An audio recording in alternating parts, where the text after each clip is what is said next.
नमस्कार दोस्तों, all in one में आप सभी का स्वागत है। आज मैं आपके लिए लाई हूँ श्री ब्रह्मा जी, श्री विष्णु जी और श्री शिव जी की उत्पत्ति कैसे हुई। मेरा उद्देश्य आप लोगों तक सच्चा ज्ञान पहुँचाना है और इस उद्देश्य को पूरा करने के लिए मुझे ज़्यादा से ज़्यादा सपोर्ट करें, मेरे चैनल को लाइक करें और सब्सक्राइब करें। तो चलिए वीडियो शुरू करते हैं। अब थोड़ा सा और सिद्ध करते हैं। ये शिव पुराण स्पष्ट करेगा। ये देखिएगा, शिव पुराण, संक्षिप्त शिव पुराण गीता प्रेस गोरखपुर से प्रकाशित है।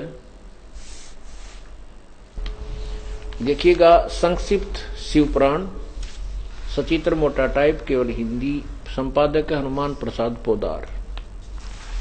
और ये कहां से प्रकाशित हुआ है? प्रकाशक एवं मुद्रक गीता प्रेस गोरखपुर, गोविंद भवन कार्यालय, कोलकाता का संस्थान। इस पे देखिएगा, इसमें देखिएगा, ये 5 अध्याय समाप्त होता है रुद्र संहिता का, और ये 6ठा प्रारंभ होता है रुद्र संहिता अध्याय 6। इसमें नारद जी ने अपने पिता ब्रह्मा जी से प्रश्न किया कि हे पिताजी, आप हमें बताइएगा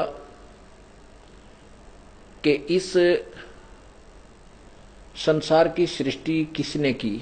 आपने की या विष्णु जी ने की या शिव जी ने की है? और इसमें हमने सुना है कि देवी जो है ये बहुत ही अच्छी जो है शक्ति है, ऐसे ऐसे। तो क्या बताता है ये पढ़िएगा, अपनी स्वयं पढ़िएगा, आप पढ़े लिखे शिक्षित हो। रुद्र संहिता अध्याय 6 पृष्ठ 99। ब्रह्मा जी ने कहा, ब्रह्मन देव शिरोमणे, तुम सदा समस्त जगत के उपकार में ही लगे रहते हो। तुमने लोगों के हित की कामना से ये बहुत उत्तम बात पूछी है, जिसके सुनने से संपूर्ण लोक के समस्त पापों का अक्षय हो जाता है।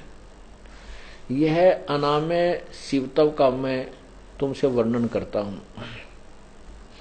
शिवत्व का स्वरूप बड़ा ही उत्कृष्ट और अद्भुत है, जिसमें समस्त चराचर जगत नष्ट हो गया था। सर्वत्र केवल अंधकार ही अंधकार था। उसमें तत् सद्ब्रह्म, ये बिल्कुल स्पष्ट लिखा, तत्व माने हुआ है सद्ब्रह्म, सच्चा साहेब, सच्चा भगवान। इस श्रुति से जो सत्य सुना जाता है, एकमात्र ही शेष था, एकमात्र ही शेष था। आगे देखिएगा, जिस ब्रह्म के बारे में,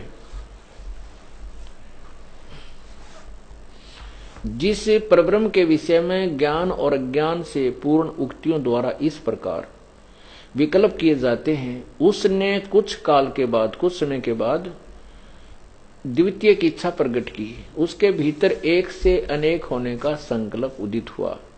तब उस निराकार परमात्मा ने अपनी लीला शक्ति से अपने लिए मूर्ति यानी आकार की कल्पना की। मूर्ति माने आकार की कल्पना की।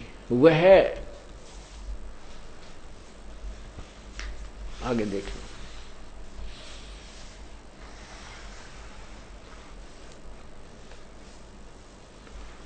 आइए, जो यहां देखना, जो मूर्ति रहित परम ब्रह्म है, उसकी मूर्ति, जिसने अपनी निराकार कहे हैं, उसी ने कहते साकार मूर्ति भगवान सदाशिव है। उस निराकार की साकार मूर्ति ये भगवान सदाशिव हैं। आगे देखना सदाशिव की क्या डेफिनेशन बताएंगे।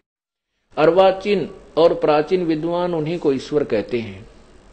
उस समय एकाकी रह के स्वेच्छा अनुसार विहार करने वाले उन सदाशिव ने अपने विग्रह माने शरीर से स्वयं ही एक स्वरूप भूता शक्ति की सृष्टि की, यानी एक स्त्री को अपने शरीर से बाहर निकाला, जो उनके अपने श्रीअंग से कभी अलग होने वाली नहीं थी।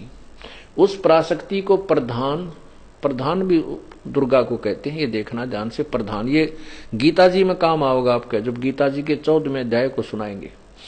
उस पराशक्ति को यानी दुर्गा को प्रधान प्रकृति, गुणवती माया, बुद्धि तत्व की जननी और विकार रहित बताया गया है। वह शक्ति अंबिका कही गई है।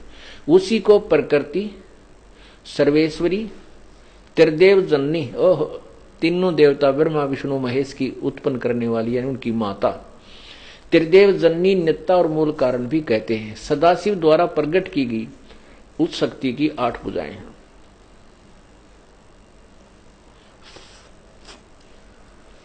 अब देखो स्पष्ट हो गया कि दुर्गा को प्रकृति भी कहते हैं, प्रधान भी कहते हैं, त्रिदेव जननी और नित्या और मूल कारण भी कहते हैं। सदाशिव द्वारा प्रकट की गई यानी काल ने अपने शरीर से, काल के शरीर से परमात्मा ने निकाली थी। वास्तविकता ये है, उसकी 8 भुजाएं हैं, ये भी स्पष्ट हो गया। यहां देखो वे जो सदाशिव हैं उन्हें परम पुरुष, ईश्वर, शिव, शंभु और महेश्वर कहते हैं।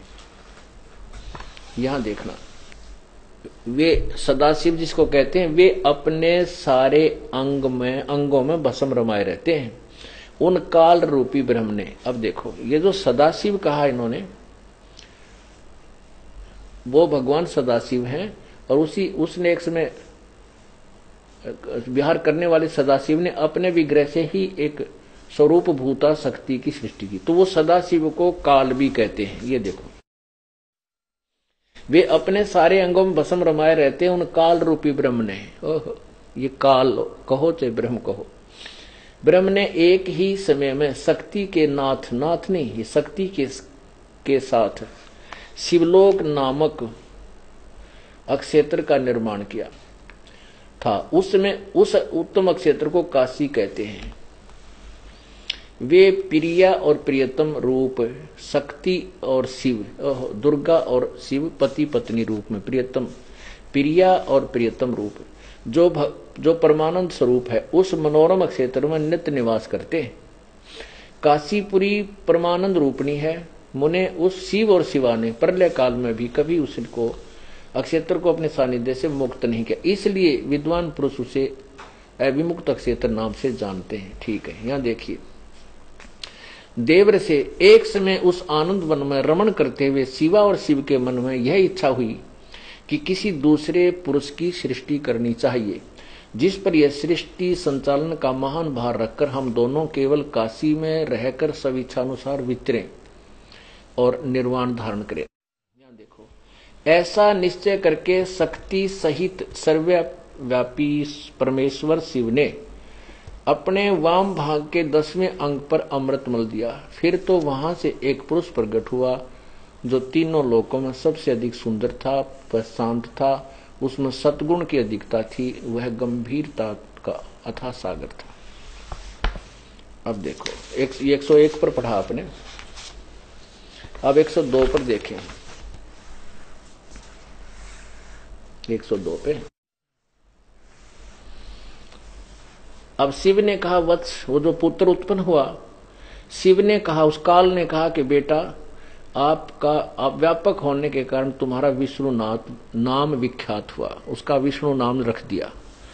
अब देखो ब्रह्मा जी बता रहे हैं, ब्रह्मा जी कहते हैं देवर से, तत्पश्चात कल्याणकारी परमेश्वर शाम सदाशिव ने पूर्ववत जैसे विष्णु पैदा किया था ऐसे ही मुझे अपने दाहिने अंग से उत्पन्न किया। उन महेश्वर ने मुझे तुरंत अपनी माया से मोहित करके नारायण देव की नाभिक मन में डाल दिया और लीला पूर्वक मुझे वहां से प्रकट किया। अब इससे क्या सिद्ध हुआ कि इस काल रूपी ब्रह्म तय अर्थात सदाशिव तय ब्रह्मा और विष्णु की उत्पत्ति सिद्ध कर दी। आगे चलकर इस काल ने ब्रह्मा और विष्णु का आपस में झगड़ा हो गया, इनके बीच में एक सतम रख दिया, तेजो में सतम बीच में डाल दिया, तो ये दोनों उसके और छोर ऊपर नीचे देखकर उसका एंड देखने लगे, उसका कहीं उनको और छोर नहीं मिला। फिर वहां कहते हैं वो साकार परमात्मा ये काल प्रकट हुआ और उसने कहा कि तुम दोनों मेरे से उत्पन्न हुए और तीसरा जो रुद्र है वो भी मेरे से उत्पन्न होगा और तुम मिलकर के जो है इस सृष्टि के कार्य को प्रारंभ करो। अब यहां दिखाते, क्योंकि यहां जो लेखक ने, अनुवादकर्ता ने ये सोचा कि तू जो लिख रहा है, अनुवादकर्ता इसमें गड़बड़ कर गया है, बाकी संस्कृत वाली में और अच्छी तरह क्लियर है। तो यहां 9वें अध्याय में स्पष्ट किया है, ये 4 सिद्ध कर दिए। ये देखो, ये अध्याय 9 चल रहा है, ये अध्याय 9 यहां समाप्त होता है। प्रश्न नंबर 110 पे वही संक्षिप्त शिवपुराण 9वां अध्याय में एंड में लिखा है कि इस प्रकार ब्रह्मा, विष्णु और रुद्र यानी ये शिव, इन तीनों देवताओं में गुण है, परंतु शिव गुणातीत माने गए। शिव कौन है? ये काल है।